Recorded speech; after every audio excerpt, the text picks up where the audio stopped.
உங்களுக்கு ரொம்ப உடல் பலவீனம் ஆயிடுச்சு அப்படின்னு சொல்லிட்டு நாங்க நிறைய மீட்டிங்ஸ்ல பாக்குறது இல்ல.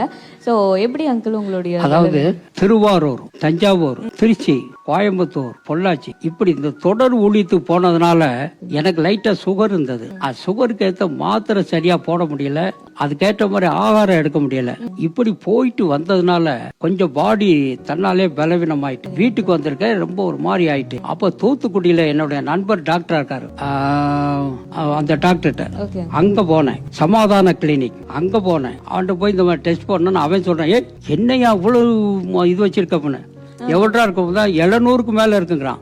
அப்ப எப்படி நடமாடுறேன்னு நான் எங்கட நடமாடுறேன், அவர் நடமாட சொல்றாரு, நடமாடிட்டு இருக்கேன். அப்போ நான் 10 நாளே போகலன்னு அங்கே வச்சு ட்ரீட்மெண்ட் கொடுத்து வீட்டுக்கு நல்லாகி வீட்டுக்கு வந்துட்டேன். வீட்டுக்கு வந்து 3 நாள் ஆகி அன்கான்சியஸ், சுகர் குறைஞ்சு நிறையாம படுத்து கிடக்கேன். நாக்கெல்லாம் தள்ளிட்டு எச்சி விட்டு கண் அப்படியே இதாகி போடுக்க. நல்ல வேலை திடீர்னு என் மனைவி பார்த்தா பிறகு பையங்களுக்கெல்லாம் போன் பண்ணி என்ன இந்த ஆஸ்பத்திரி கூட்டு போய் அங்க ட்ரீட்மெண்ட் கொடுத்தாங்க. அங்க என்ன நான் கண்ணை மூடி இருக்கிறேன், அதை ஞாபகம் இல்லை ஒன்னும். ஆனா ஒரு சத்தம் கேக்குது, ஆரவார சத்தம் கேக்குது. அந்த சத்தம் பார்த்தும் காதுல கட்டிட்டே இருக்குது. ஆனா எங்க இருக்குன்னு எனக்கு தெரியல. அந்த சத்தத்துக்குள்ள போலாமான்னு பார்க்க, நோ நீ இப்ப போக கூடாது அப்படிங்கிற ஒரு சத்தம் வருது. அப்ப நான் பார்த்துட்டே தான் இருக்கேன். கொஞ்ச நேரத்துல கொஞ்சமா தெளிவாகி பார்த்தா செல்வகுமார் மேனேஜருடைய சத்தம் கேக்குது. இந்த ஆள் எப்படா வந்தா இங்க வந்திருக்கிறா அப்படின்னு சொல்லிட்டு கண்ணை தன்னு பார்த்தா ஆபீஸ் ஸ்டாப்ல பாதி இங்க நிக்கிறாங்க.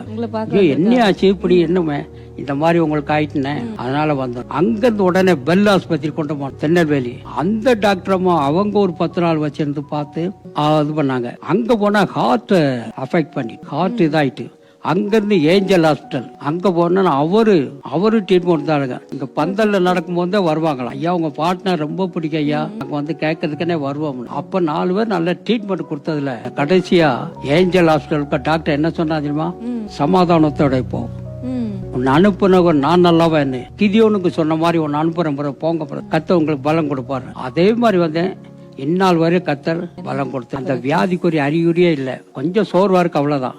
மற்றபடி ஆண்டவர் பலப்படுத்திட்டு வர்றாரு. அந்த குரல் மாறல, மோனம் கூட மேல பாட சொன்ன குரல் மாறலையா, அதே ஹை பிச்சில் இன்னும் பாட ஆண்டவர் கிருபை கொடுத்திருக்காரு. ஆனா கொஞ்சம் ரெஸ்ட் எடுத்து அப்படியே கொஞ்சம் ஊழி செஞ்சுட்டு கர்த்தருடைய கிருபை. ஆயிரக்கணக்கான பேர் ஜெபம் பண்ணாங்க. ஜெபத்தின் நிமித்தம் இன்னைக்கு நான் ஜீவனோடு இருக்கேன்னா கர்த்தருடைய கிருபை. அப்பாத்தோர கொஞ்ச காலம் ஆயிட்டார். அப்பாத்தோர ரொம்ப இஷ்டமான சகோதரன், ரொம்ப பெரிய எல்லாருக்குமே. சரி கர்த்தர் ராஜ்யத்துக்கு போயிட்டாங்க, நம்மள ஒரு நாள் போகத்தான் போறோம்.